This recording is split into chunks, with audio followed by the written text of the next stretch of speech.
my husband, Mason, and I have been a part of this community for nearly a decade now.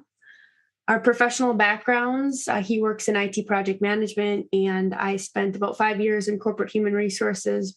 I have had up to this point, about 10 years of corporate America experience. And we're really here to talk about community as a whole and some of the things we've gained and learned from the community that we're involved with here, and also some of the experiences we've had. And I think we are, as a function of what we do in our life, we are a function of the people we hang out with.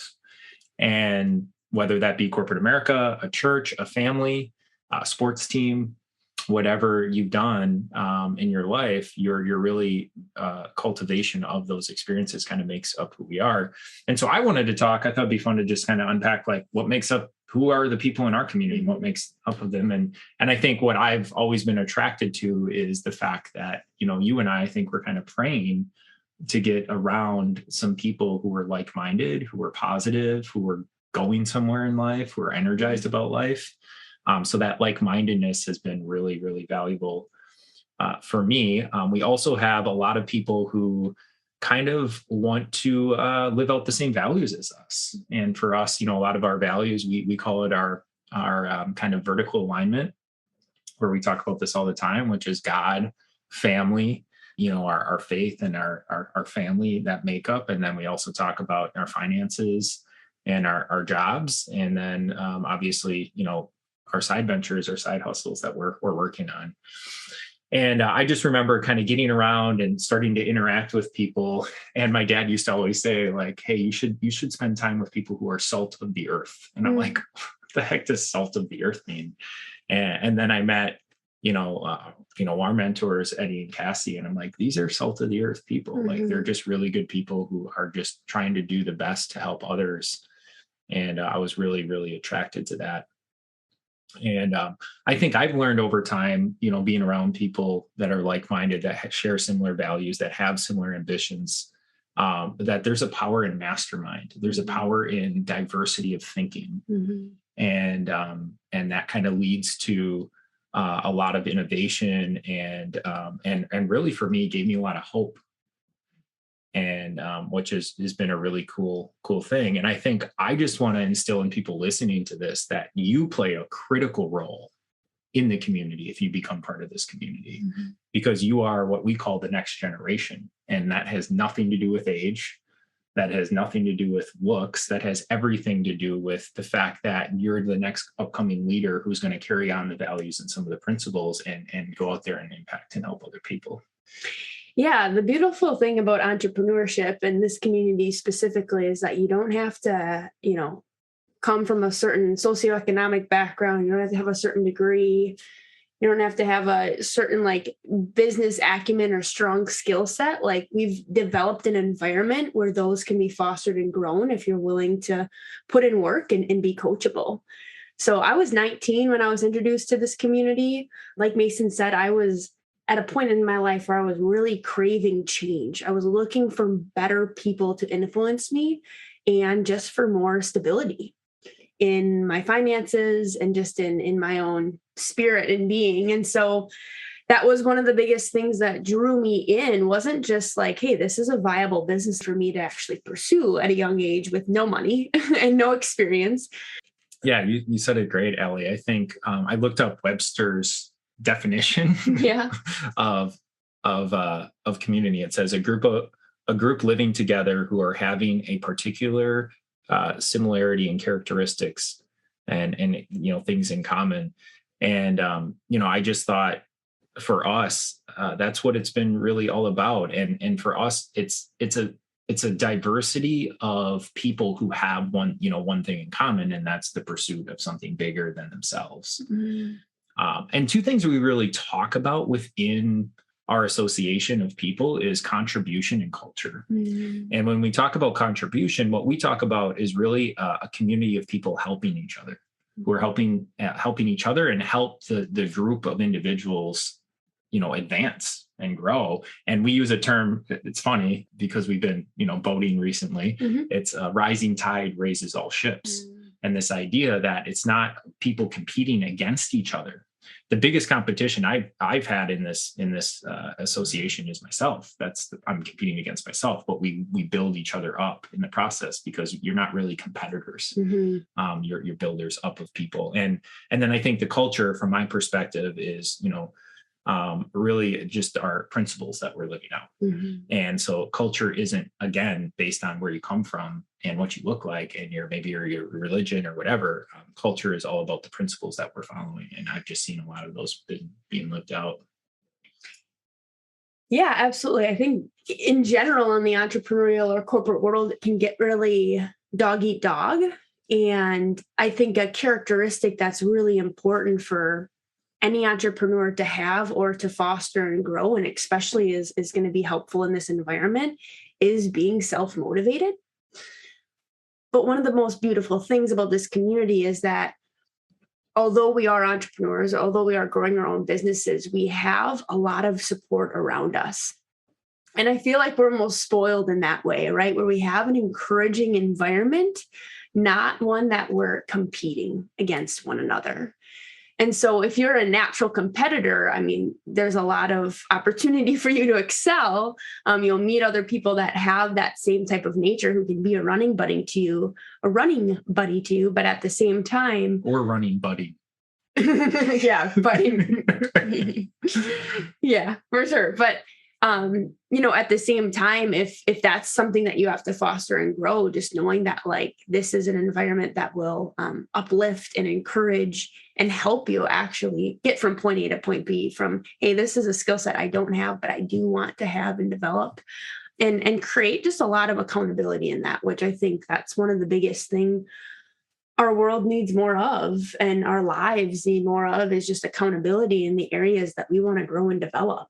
And to have a relationship with a coach that you have an alignment on, and can build that respect and trust, is just invaluable in our lives. Yeah, it's so true. I mean, we talk about this all the time with our workout routines. And, we thrive best when we're in community working out. Yes, absolutely. You push yourself harder. You show up. You show up. It's funny how we'll no-show ourselves so easily. Yeah. But we won't necessarily always do that, no-show other individuals. It's kind of interesting psychology there. Something that I learned early on, and kind of why we really started to get involved and really committed to the people and the relationships here, is I remember reading a book when I was 18 called Rich Dad Poor Dad. And what he talked about in there that blew my mind was, hey, take the 5 people that you spend the most time with, and I'll tell you your future. And for me, that was like really scary, because I was hanging out with beer drinking high school guys from the Midwest of Wisconsin that, just wanted to party and so it was like, wow, I need to really start thinking about who I'm hanging out with.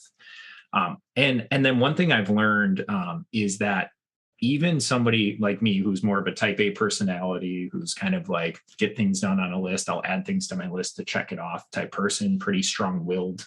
Ellie, I think you might agree with that. Is that our environment power is greater than our willpower. So what I mean by that is, by showing up in an association, that's actually going to influence change, and that's going to influence us to move into the actions. So you hang out at bars all the time, you're going to start drinking. Yep. And so what was cool about this environment is we would come here, and we've been coming here for me almost a decade, to this environment, and getting around these people and showing up on even a webinar or showing up in person, it influenced me to make change and influenced me to do different things. And so that environment is stronger and greater than my own willpower, which was really powerful in its own way. Yeah, the moment I learned and realized how influenceable I am, and we are as human beings, the moment I became very cautious and careful about the environment that I let my brain and my soul and my heart be nurtured in on a daily basis. And so that came from, who I allowed really into my inner circle. And I think we've talked about over the years how our circle of influence has shrunk, but the value of it has tremendously skyrocketed because of the people that we've allowed in who have the values that we really hold up high in our life. And then outside of that too, just like the content that we're allowing to infiltrate our minds on a daily basis. Like our minds are the most powerful really tools or computers in our whole body. And so like what we're, scrolling through and what we're reading and everything, it's all around us. And so I think we have to become just very calculated almost on what we are allowing in. So yeah, our app and the content that we have is something that is kind of on the forefront of my mind for like, hey, what am I consuming from that on a daily basis from people who are really going to help me move forward closer to the longer term trajectory that I really want in my life. Yeah, no, I think that's so true. And I just wanted to, and I think for us, what we've always been, kind of built our relationship on is values and principles. And so it's been a really neat foundation. A couple of things I just want to wrap up with is really, and maybe Ellie, you can shed some light on this too, is how to think about being part of a community like this. Like, how do you actually act on it? How do you think about it? And one of the best analogies that we've talked about is the difference between going to a gym versus going to a movie. Mm-hmm. And so what I think a lot of people kind of, when they're looking for educational spaces in the entrepreneurial space, they're looking for entertainment. And that's what a movie's all about. It's about entertaining. It should feel really good. It should always like, I want to go. And if I don't want to go, I don't go.